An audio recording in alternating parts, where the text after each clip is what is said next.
Hey everybody, this is BMS, and welcome to Let's Quickly Play Super Spy Hunter for the NES. Now this is a game that was released in 1992 in the US by a little company called Sunsoft. Now Sunsoft, for those of you that don't have much experience with the NES, was a company that was known for producing games with outstanding music to go along with it. A good example of this would be the decently popular game Journey to Silius, which has an outstanding soundtrack. Now, when you hear the name Spy Hunter, you probably think back to the old NES game, or if you're old enough, the original arcade version, in which you control a little car trying to destroy enemy cars while avoiding hitting any civilian vehicles, all while driving down what seems to be a never-ending stretch of road. Now, while it has a catchy little title theme, it doesn't last the entire time you're playing, and the gameplay itself, to me, gets really boring really quick. And then still, you younger people might draw your attention to the more recent incarnations of the game that were released on the PS2, which brought the series to the realm of 3D. And while I didn't really think they were anything to rave about, they weren't that bad either. But still, that leaves Super Spy Hunter, which is radically different from its quote-unquote prequel. So let's play and see what so many people missed out on. Now, right out of the gate, the first thing you're going to notice, aside from the catchy music, is that the perspective is the same top-down that was in the original. However, that and the fact that you're a little car trying to blow shit up are about the only real things that are similar between the two. As you can see, Super Spy Hunter is much more fast-paced than the original, and not to mention there's a hell of a lot more shit going on that you have to deal with, such as helicopters, different types of enemy vehicles, and even more as the game progresses. Now, these little red cars here that cycle through 4 letters on them serve to power up your car. Now, the 4 letters are P, L, R, and C, which stand for Power, Life, Rapid Fire, and Control, respectively. Now, Power increases naturally, the power of your Buster Cannon there. Life increases your life bar. Rapid Fire allows you to shoot up to 3 times more projectiles on the screen at once. And Control makes it to where that the computer auto-aims for you, which is very handy, especially for the novice player. Now, you may have also noticed that there's a blue variant of the power-up car. That, instead of powering up your actual car, that serves to give you items that you can use. You already saw one where the turret flew off and tracked down any enemy that was on screen. That's one. There's a lot more that I'll show off as we get into the game here.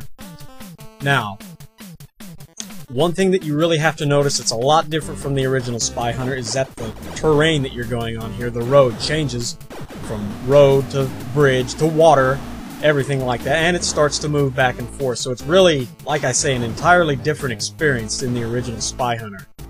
Now, the most you can upgrade your life bar is 3, so we already have that accomplished. Now, the power of your car has 5 levels counting the base, and you can increase your rate of fire twice. And if for some reason you collect the control option and don't like having the computer auto-aim for you, then you can switch back by simply collecting another C power-up. So we're almost at the boss, and you may notice the little warning sign telling me to stop, or like back when we were jumping off the platforms, it said jump. Pay attention to those, they'll save your ass if you just pay attention. They're especially handy in the final level, but we're not anywhere near there yet, so let's deal with the first boss. Alright, so your first boss here is this tractor trailer that's loaded down with attack choppers. Now, you don't have to destroy the choppers, but they should be your first target because they can be quite a nuisance if you let them fly around for very long. Now, the boss itself has 3 different phases. Once you destroy his trailer and all the other choppers flying around, it'll be just the cab. Now, as long as you don't get caught in between the boss and the wall, or the side of the road, I should say, you should be fine and have no problems taking this boss down, even if you've moderately powered up your car.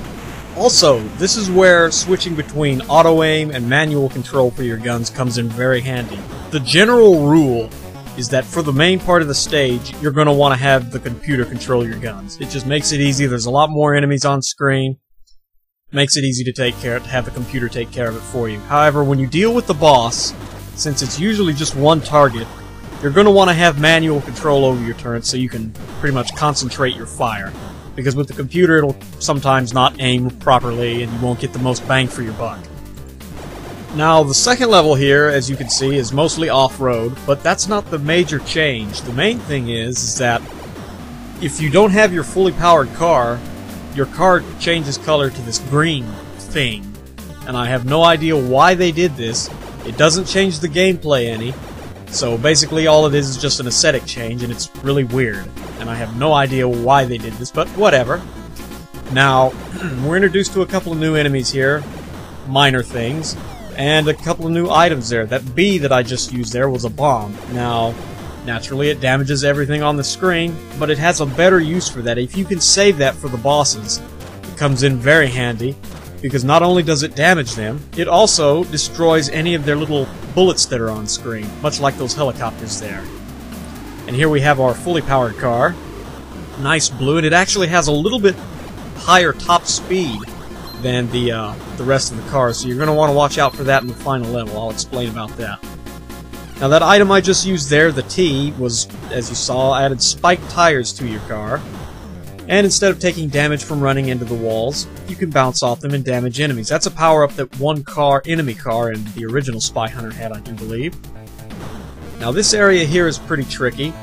Those little sand pool things there don't kill you like you might think they would. However, you don't want to run down there because they don't just simply damage you either.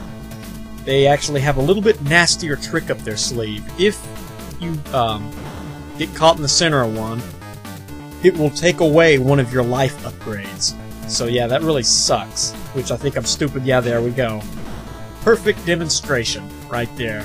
It's kind of hard to maneuver here because the screen moves back and forth from side to side, and if you're not in the right spot and you don't know where to go, more than likely you're going to crash into these things. Now that oasis there comes in very handy through that section, because if you can manage to drive over it, it'll replenish all of your health, which is always nice. Now the oil slick there that I'm using, any enemy car that's traveling behind you that hits it will crash into the wall and immediately die. Very handy. Not so much for the bosses, but during the main part of the stage, outstanding. Which, of course, we got another oil slick, and it's totally useless here against this boss. Now, this is our first challenging boss because he actually attempts to shoot at you with a generalized pattern, I guess you could say. Now, the first thing you're going to want to do is take out those turns, because if you don't, number one, they're shooting at you, so that should make plenty enough sense right there. But number two, if you don't take them out, then you can't damage the boss beyond that phase right there.